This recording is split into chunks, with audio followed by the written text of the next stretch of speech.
Super Saravana stores.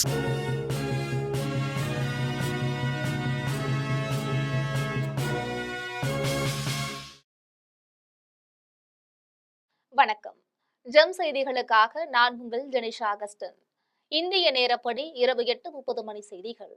முதலில் GeM தலைப்பு செய்திகளை காணலாம். இந்தியாவில் பெட்ரோல், டீசல், மண்ணெண்ணெய், விமான எரிபொருள் தட்டுப்பாடு இல்லை என அமைச்சர் ஹர்தீப் சிங் பூரி விளக்கம். வீடுகளுக்கு சமையல் எரிவாயு தட்டுப்பாடின்றி வழங்க முன்னுரிமை அளிக்கப்படுவதாகவும் அறிவிப்பு. மேற்காசியாவில் நிலவும் போர் சூழல் குறித்து நாடாளுமன்றத்தில் பேச அனுமதிக்கவில்லை என்று ராகுல் காந்தி குற்றச்சாட்டு. எரிவாயு தட்டுப்பாடு பற்றி பேசுவதாக கூறிவிட்டு தடமாறி சென்றதாக மக்களவைத் தலைவர் ஓம் பிர்லா விளக்கம். தேசிய ஜனநாயக கூட்டணியால் தமிழகத்தில் நுழைய முடியாது என்று அமைச்சர் ரகுபதி பேச்சு. திமுகவின் ஊழல் குறித்து என்ன சொன்னாலும் மக்கள் ஒருபோதும் ஏற்றுக்கொள்ள தயாராக இல்லை என்றும் பெருமிதம். கொடைக்கானல் CSA தேவாலயத்தின் 3.5 ஏக்கர் நிலத்தை ஆக்கிரமித்துக் கொண்டு கொலை மிரட்டல். விடுதலை சிறுத்தைகள் கட்சி பிரமுகர் மீது நடவடிக்கை எடுக்க கோரி மாவட்ட காவல் கண்காணிப்பாளரிடம் பாதிரியார்கள் புகார். இனி விரிவான செய்திகளை காணலாம். இந்தியாவில் எங்குமே பெட்ரோல், டீசல், மண்ணெண்ணெய், விமான எரிபொருள் ஆகியவற்றிற்கு தட்டுப்பாடு இல்லை என்றும் அவை தாராளமாக கிடைப்பதாகவும் பெட்ரோலியத்துறை அமைச்சர் ஹர்தீப் சிங் பூரி தெரிவித்துள்ளார். வீடுகளுக்கு சமையல் எரிவாயு தட்டுப்பாடின்றி வழங்க முன்னுரிமை அளிப்பதாகவும் அவர் தெரிவித்தார். அரபு நாடுகளில் நிலவும் போர் சூழலால் எண்ணெய், எரிவாயு இறக்குமதி தடைப்பட்டுள்ள நிலை குறித்து நாடாளுமன்றத்தின் மக்களவையில் பெட்ரோலியத்துறை அமைச்சர் ஹர்தீப் சிங் பூரி விளக்கம் அளித்தார். அப்போது எண்ணெய் சுத்திகரிப்பு நிலையங்கள் முழு உற்பத்தி திறனுடன் செயல்படுவதாகவும் சில இடங்களில் திறனுக்கும் அதிகமாக உற்பத்தி செய்யப்படுவதாக தெரிவித்துள்ளார். பெட்ரோல், டீசல், மண்ணெண்ணெய், விமான எரிபொருள் ஆகியவற்றிற்கு தட்டுப்பாடு இல்லை என்றும் அவை தாராளமாக கிடைப்பது உறுதி செய்யப்பட்டுள்ளதாகவும் தெரிவித்துள்ளார். அனைத்து விற்பனை நிலையங்களிலும் எரிபொருள்கள் இருப்புள்ளதாகவும் அவற்றுக்கான வழங்கல் சங்கிலி தொடர்ந்து தடையின்றி செயல்பட்டு வருவதாகவும் குறிப்பிட்டுள்ளார். மேலும் எரிவாயு தட்டுப்பாட்டை போக்க America, Norway, Canada, Algeria, Russia ஆகிய நாடுகளிலிருந்து இறக்குமதி செய்யப்படுவதாகவும் அமைச்சர் ஹர்தீப் சிங் பூரி தெரிவித்துள்ளார். இந்தியாவின் 33 கோடி குடும்பங்களுக்கு சமையல் எரிவாயு வழங்க தமது அரசு முன்னுரிமை அளித்துள்ளதாகவும் எங்குமே தட்டுப்பாடு இல்லை என்றும் அமைச்சர் ஹர்தீப் சிங் பூரி தெரிவித்தார். நாடாளுமன்றத்தின் மக்களவையில் மேற்காசியாவில் நிலவும் போர் சூழல் குறித்து தங்களை பேச அனுமதிக்கவில்லை என்று ராகுல் காந்தியும் பிரியங்காவும் குற்றம் சாட்டியுள்ளனர். நாடாளுமன்றத்தின் பட்ஜெட் கூட்டத்தொடரின் 2வது அமர்வு நடைபெற்று வருகிறது. இந்நிலையில் மக்களவையில் எதிர்க்கட்சித் தலைவர் ராகுல் காந்தி மேற்காசியாவில் நிலவும் போர் சூழல், அதனால் இந்தியாவுக்கு கச்சா எண்ணெய், எரிவாயு இறக்குமதி செய்வதில் தடை உள்ளது ஆகியன குறித்து பேச முயன்றார். அதற்கு அவைத்தலைவர் அனுமதி அளிக்க மறுத்துவிட்டார்.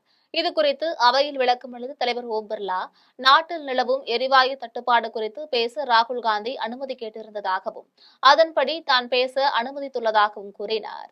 ஆனால் அதிலிருந்து தடம் புரண்டு வேறு பிரச்சனைகளை ராகுல் காந்தி பேச தொடங்கியதாகவும் அதற்கு அவை நடைமுறைகளின்படி அனுமதி இல்லை என்பதால் அவர் தொடர்ந்து பேசுவதற்கு தான் அனுமதி மறுத்ததாகவும் கூறினார். அவையில் உறுப்பினர்கள் அனைவரும் விதிகளையும் நடைமுறைகளையும் பின்பற்ற வேண்டும் என்று ஓம் பிர்லா கேட்டுக் கொண்டார். இதனிடையே நாடாளுமன்றத்திற்கு வெளியே ராகுல் காந்தியும் பிரியங்காவும் செய்தியாளர்களிடம் பேசினர். அப்போது மேற்காசியாவில் நிலவும் போர் சூழல் குறித்து பேச தங்களை அனுமதிக்கவில்லை என்று குற்றம் சாட்டினர். நாள்தோறும் இதேபோல்தான் பேச அனுமதி மறுக்கப்படுவதாகவும் தெரிவித்தனர். தேசிய ஜனநாயக கூட்டணியால் தமிழகத்தில் நுழைய முடியாது என்றும் ஊழல் குறித்து அவர்கள் என்ன சொன்னாலும் மக்கள் ஏற்றுக்கொள்ள தயாராக இல்லை என்றும் தமிழக அமைச்சர் ரகுபதி தெரிவித்துள்ளார். சென்னை தேனாம்பேட்டையில் உள்ள திமுக தலைமையகத்தில் அமைச்சர் ரகுபதி செய்தியாளர்களிடம் பேசினார். அப்போது இந்தியாவிலேயே சிறந்த அமைதியான மாநிலம் தமிழ்நாடுதான் என தெரிவித்தார். அதிமுக ஆட்சியில் சேலம் 8 வழி சாலைக்கு எதிராக போராடிய விவசாயிகள் மீது வழக்கு பதியப்பட்டதாகவும் மதுரையில் விவசாயத்தை அளிக்க காரணமாக இருக்கும் டங்ஸ்டன் சுரங்கம் அமைக்கும் திட்டத்திற்கு மாநிலங்களவையில் ஆதரவளித்தது அதிமுக தான் எனவும் குற்றம் சாட்டினார். ஊழல் குறித்து தேசிய ஜனநாயக கூட்டணியினர் என்ன சொன்னாலும் அதனை தமிழ்நாட்டு மக்கள் ஏற்றுக்கொள்ள தயாராக இல்லை எனவும் தெரிவித்துள்ளார். கொடைக்கானலில் CSA தேவாலயத்தின் 3.5 ஏக்கர் நிலத்தை ஆக்கிரமித்து உள்ளதுடன் பாதிரியார்களை கொன்றுவிடுவதாக மிரட்டும் விடுதலை சிறுத்தைகள் கட்சி பிரமுகர் மீது நடவடிக்கை எடுக்க கோரி திண்டுக்கல் மாவட்ட காவல் கண்காணிப்பாளரிடம் 100க்கும் மேற்பட்ட பாதிரியார்கள் புகார் அளித்துள்ளனர். திண்டுக்கல் மாவட்டம் கொடைக்கானல் மலைப்பகுதியில் ஆங்கிலேயர்கள் ஆட்சி காலத்தில் அமெரிக்கன் மிஷன் சார்பாக தேவாலயங்கள் அமைத்து அதனை சுற்றியுள்ள பகுதியில் தோட்டங்கள் அமைத்து வந்தார்கள். விடுதலைக்கு பிறகு அந்த நிலப்பகுதிகளை கிறிஸ்தவ அமைப்புகளுக்கு கொடுத்துவிட்டு சென்றனர். இந்த நிலையில் கோக்கஸ் வாக் பகுதி அருகே அமைந்துள்ள சுமார் 3.5 ஏக்கர் நிலம் தென்னிந்திய திருச்சபைக்கு சொந்தமானதாகும். இந்த நிலத்தை விடுதலை சிறுத்தைகள் கட்சியை சேர்ந்தவர் ஆக்கிரமித்து உள்ளதுடன் இவர்களுக்கு ஆதரவாக கொடைக்கானல் காவல்துறையும் செயல்படுவதாக கூறி திண்டுக்கல் மாவட்ட காவல் கண்காணிப்பாளர் அலுவலகத்தில் 6 மாவட்டத்தை சேர்ந்த பாதிரியார்கள் 100க்கும் மேற்பட்டோர் புகார் அளித்துள்ளனர். ஆக்கிரமிப்பாளரிடம் இருந்து நிலத்தை மீட்டுத் தர வேண்டும் என்றும் அவருக்கு ஆதரவாக செயல்படும் கொடைக்கானல் காவல்துறையினர் மீதும் நடவடிக்கை எடுக்க வேண்டும் என்றும் மனுவில் கோரிக்கை விடுத்துள்ளனர். தூத்துக்குடி மாவட்டம் வேடநத்தத்தில் 12ஆம் வகுப்பு மாணவியை பாலியல் வன்கொடுமை செய்து கொன்ற குற்றவாளிகளை கைது செய்ய கோரி பொதுமக்கள் சாலை மறியலில் ஈடுபட்டதால் தேசிய நெடுஞ்சாலையில் போக்குவரத்து பாதிக்கப்பட்டது. தூத்துக்குடி மாவட்டம் விளாத்திக்குளம் அருகே வேடநத்தத்தில் 12ஆம் வகுப்பு மாணவி பாலியல் வன்கொடுமை செய்யப்பட்டு கொல்லப்பட்டார். இதுகுறித்து குளத்தூர் காவல்துறையினர் வழக்கு பதிந்து 6 தனிப்படைகள் அமைத்து குற்றவாளிகளை தேடி வருகின்றனர். இந்த கொலை தொடர்பாக 20 பேரிடம் காவல்துறையினர் தீவிர விசாரணை நடத்தி வருகின்றனர். இதனிடையே மாணவியின் உறவினர்களும் ஊர் மக்களும் குற்றவாளிகளை கைது செய்ய வலியுறுத்தி குறுக்கு சாலையில் தூத்துக்குடி மதுரை தேசிய நெடுஞ்சாலையில் சாலை மறியல் போராட்டத்தில் ஈடுபட்டனர். குற்றவாளியை கைது செய்யும் வரை போராட்டம் தொடரும் என்றும் அதுவரை உடலை பெற்றுக் கொள்ள முடியாது என்றும் உறவினர்கள் கூறினர். இதில் இந்திய மாணவர் சங்கம், அதிமுக, விடுதலை சிறுத்தைகள், தமிழக வெற்றிக் கழகம், பாஜக ஆகிய கட்சியினரும் பல்வேறு அமைப்புகளைச் சேர்ந்த நிர்வாகிகளும் பங்கேற்றனர். போராட்டம் நடைபெற்ற போது அந்த வழியாக ஆம்புலன்ஸ் வாகனம் வந்தது. அதற்கு மதிப்பளித்த மக்கள் வழிவிட்டனர். இந்த போராட்டம் காரணமாக தூத்துக்குடி மதுரை தேசிய நெடுஞ்சாலையில் போக்குவரத்து கடுமையாக பாதிக்கப்பட்டுள்ளது. துறைமுகத்துக்கு செல்லக்கூடிய கனரக வாகனங்கள் சுமார் 2 கிலோமீட்டர் தூரம் வரை அணிவகுத்து நிற்கின்றன. பேருந்துகள் அனைத்தும் எப்போதும் வென்றான், பசுவந்தனை, ஒட்டப்பிடாரம் வழியாகவும் கிழக்கு கடற்கரை சாலை, விளாத்திக்குளம் சாலை வழியாகவும் திரும்பிவிடப்பட்டுள்ளன. சென்னையில் மாணவியை காரில் கடத்தி பாலியல் வன்கொடுமை செய்ததாக காவல் நிலையத்தில் புகார் அளிக்கப்பட்டுள்ளது பரபரப்பை ஏற்படுத்தியது. திருச்சி மாவட்டத்தை சேர்ந்த 22 வயது மாணவி பாடத்திட்ட பணிக்காக பிப்ரவரி 14ஆம் நாள் சென்னைக்கு வந்துள்ளார். அடையாற்றில் உள்ள பெண்கள் விடுதியில் தங்கி திட்டப்பணியை செய்து வந்துள்ளார். சென்னைக்கு வந்த சில நாட்களிலேயே அவரது செல்பேசிக்கு அடையாளம் தெரியாத ஒருவர் மார்பிங் செய்யப்பட்ட படத்தை வாட்ஸ்அப் மூலம் அனுப்பியுள்ளார். அந்த படத்தை மாணவியின் நண்பர்களும் உறவினர்களும் அனுப்பிவிடுவதாக கூறி அவர் மிரட்டியுள்ளார். இந்நிலையில் மார்ச் 9ஆம் நாள் வாடகை வண்டிக்காக வெளியே காத்திருந்த போது அடையாளம் தெரியாத காரில் வந்த 4 பேர் அவரை கட்டாயமாக இழுத்து காரில் ஏற்றியதாக கூறப்படுகிறது. அப்போது முகத்தில் மயக்கப்பொடி பூசியதால் அவர் மயங்கிவிட்டதாகவும் 1 மணி நேரத்திற்கு பிறகு வேறு இடத்தில் இறங்கிவிட்டு சென்றதாகவும் கூறப்படுகிறது. இதையடுத்து அந்த மாணவி மார்ச் 10ஆம் நாள் மாலை அடையாற்றில் உள்ள தனியார் மருத்துவமனையில் சிகிச்சை பெற்றுள்ளார். மருத்துவமனையிலிருந்து வெளியே வந்தபோது மீண்டும் 3 பேர் காரில் ஏற்றி நடந்ததை வெளியே சொன்னால் மார்பிங் புகைப்படத்தை இணையத்தில் வெளியிடுவோம் என கூறி மிரட்டி இறக்கிவிட்டதாகவும் கூறப்படுகிறது. இதுகுறித்து அந்த மாணவி அபிராமபுரம் மகளிர் காவல் நிலையத்தில் புகார் அளித்தார். புகாரின் அடிப்படையில் காவல்துறையினர் விசாரணை மேற்கொண்டு வருகின்றனர். புகாரின் உண்மைத்தன்மை குறித்து விசாரித்து வருகின்றனர். மகளிர் உரிமை தொகை திட்டத்தை நீதிமன்றத்திற்கு சென்று சிலர் நிறுத்த முயன்றதாகவும் அதனை முறியடித்து 5000 ரூபாயாக முதலமைச்சர் மு.க.ஸ்டாலின் வழங்கியுள்ளதாகவும் துணை முதலமைச்சர் உதயநிதி ஸ்டாலின் தெரிவித்துள்ளார். பெரம்பலூரில் சமூக நீதி காவலர் ஆணைமுத்து நூற்றாண்டு விழாவும் நலத்திட்ட உதவிகள் வழங்கும் விழாவும் நடைபெற்றது. விழாவில் கலந்து கொண்ட துணை முதலமைச்சர் உதயநிதி பெரம்பலூர், அரியலூர் மாவட்டங்களைச் சேர்ந்த 10,000 பயனாளிகளுக்கு 359 கோடி ரூபாய் மதிப்பிலான நலத்திட்ட உதவிகளை வழங்கினார். அப்போது பேசிய துணை முதலமைச்சர் உதயநிதி, மகளிர் உரிமை தொகை திட்டத்தை நீதிமன்றத்திற்கு சென்று சிலர் நிறுத்த முயன்றதாகவும் அதை முறியடித்து 5000 ரூபாயாக முதலமைச்சர் ஸ்டாலின் வழங்கியுள்ளதாகவும் தெரிவித்துள்ளார். இந்நிகழ்ச்சியில் போக்குவரத்து துறை அமைச்சர் சிவசங்கர், நாடாளுமன்ற உறுப்பினர் ராசா, சட்டமன்ற உறுப்பினர்கள் பெரம்பலூர் பிரபாகரன், அரியலூர் சின்னப்பா, ஜெயங்கொண்டம் கண்ணன், நாகப்பட்டினம் சானவாஸ், பெரம்பலூர் மாவட்ட ஆட்சியர் மிருணாளினி, அரியலூர் மாவட்ட ஆட்சியர் ரத்தினசாமி ஆகியோர் கலந்து கொண்டனர். திருவண்ணாமலை மங்கலத்தில் பெட்ரோல் பங்குகளில் பொதுமக்கள் நீண்ட வரிசையில் காத்திருந்து வாகனங்களிலும் கேன்களிலும் பெட்ரோல், டீசல் நிரப்பி சென்றனர். ஈரான் மீது இஸ்ரேலும் அமெரிக்காவும் தாக்குதல் நடத்தி வருகின்றன.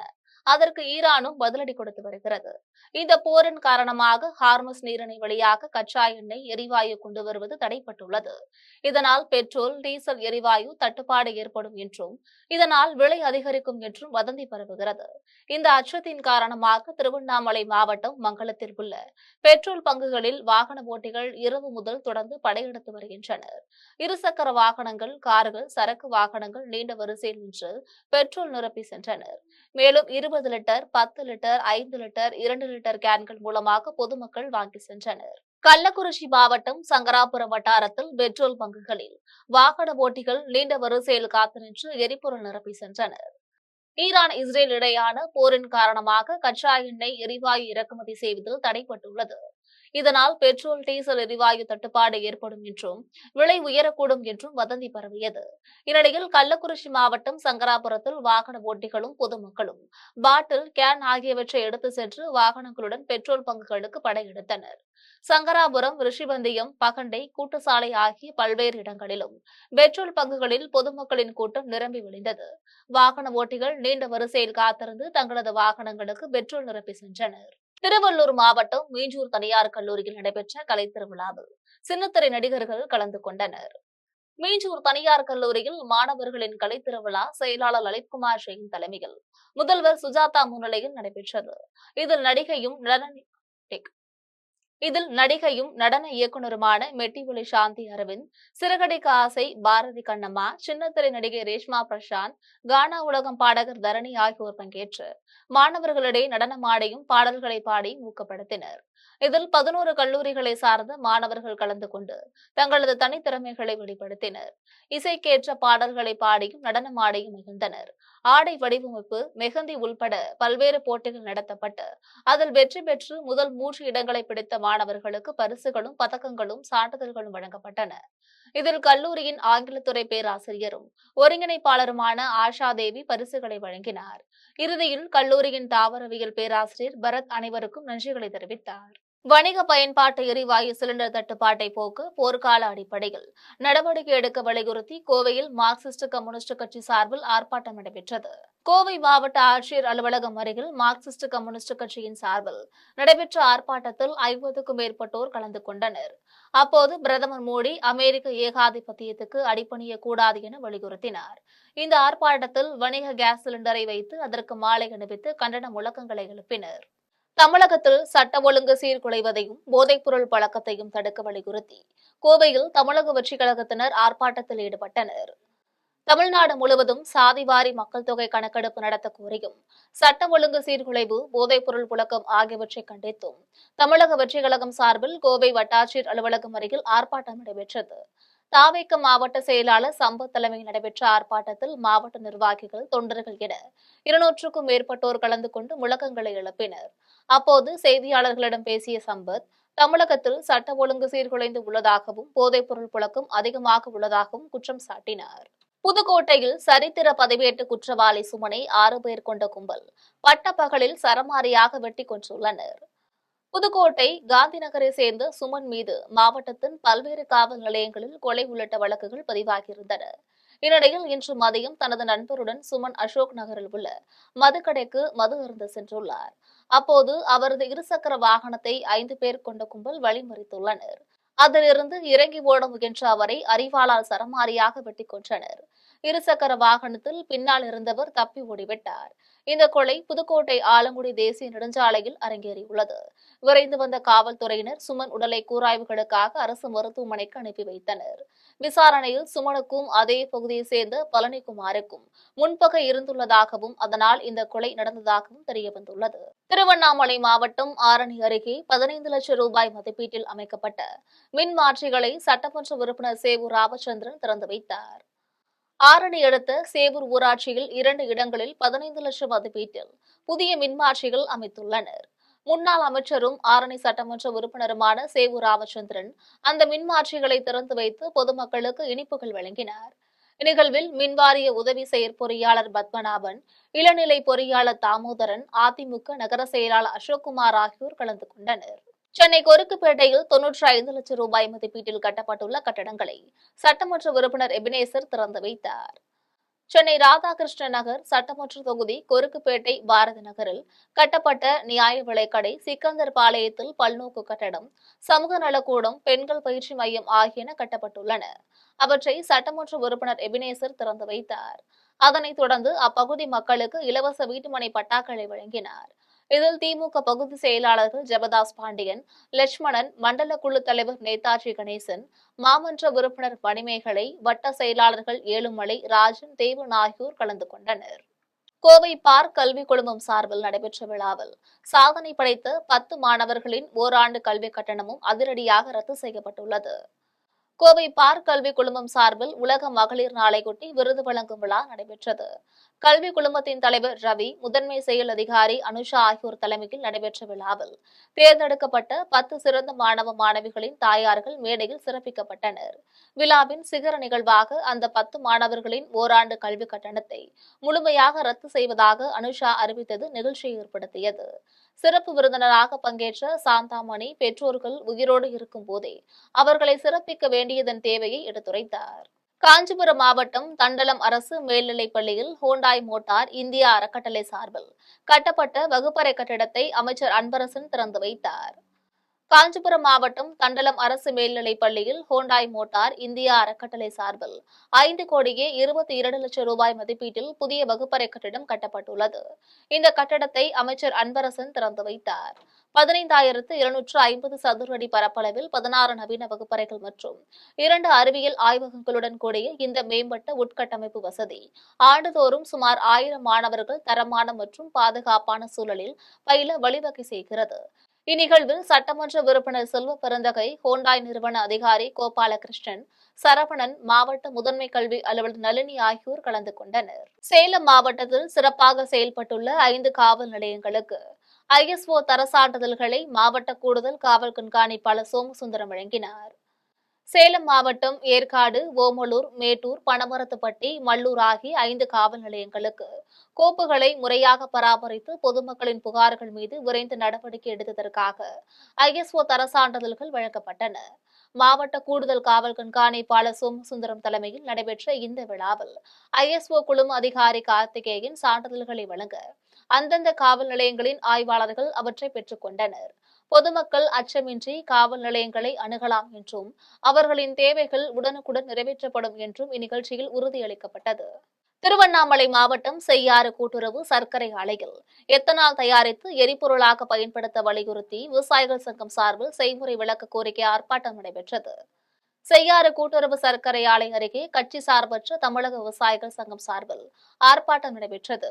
மாநில செய்தி தொடர்பாளர் வால்குடை புருஷோத்தமன் தலைமையில் நடைபெற்ற ஆர்ப்பாட்டத்தில் எரிபொருள் இறக்குமதியை குறைக்கவும், விவசாயிகளின் வாழ்வாதாரத்தை உயர்த்தவும் கரும்பு, மக்காச்சோளம் ஆகியவற்றிலிருந்து எத்தனால் தயாரித்து பயன்படுத்த வலியுறுத்தினர்.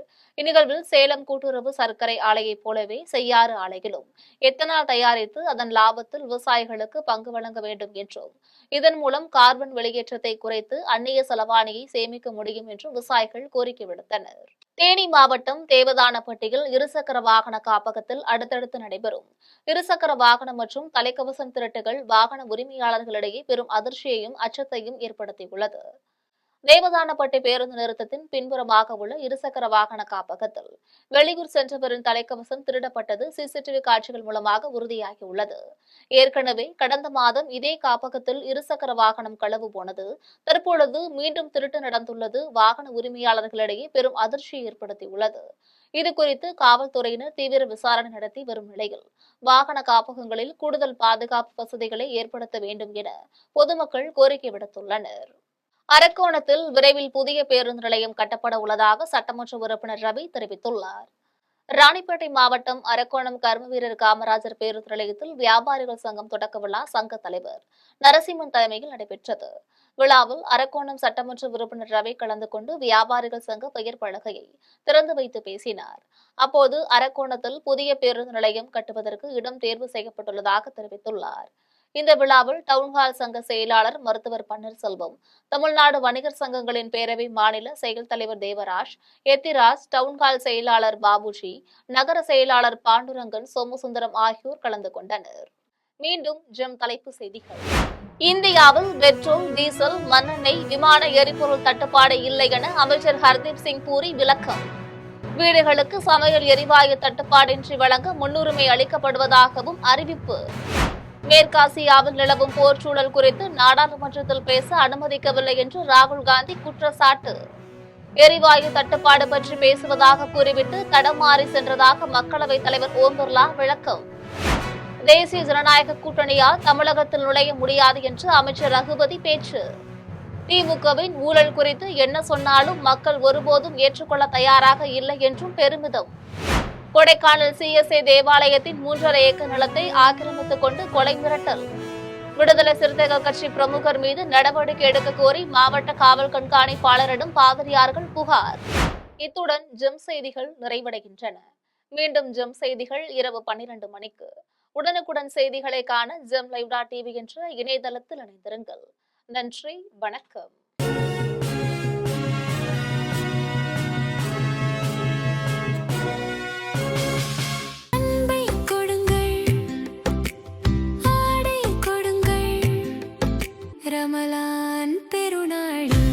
Super Sarvana Stores.